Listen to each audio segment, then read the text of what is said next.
Each week I show you an artifact that I think is an important part of BC's history. This one is a not super rare collectible beer bottle from a Prince George brewery called Tartan Brewing, which was owned by a dude named Ben Ginter, who my grandma Rose actually worked for back in the day.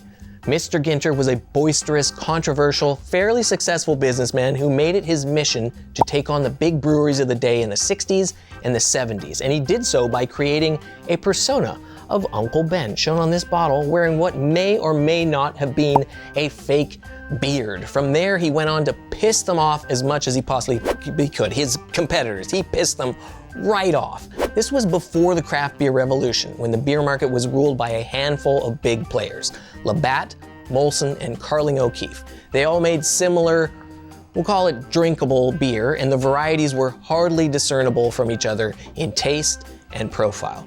In fact, if you asked somebody what type of beer they liked back then, they probably would have said a brand, not a style like an IPA or a Pilsner or a sour. In fact, if you asked a worker at the liquor store for a sour or a fruit beer, you probably would have been asked to leave. What Ben Ginter did was marketing genius, knocking off the big brands with branding that was similar to theirs but not exactly the same. For example, he made a beer called Bud with 2 Ds.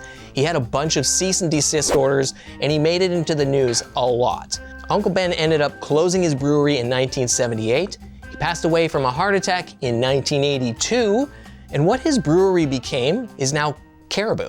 We're gonna go to break, and when we get back, I'm gonna talk to one of my favorite authors of all time.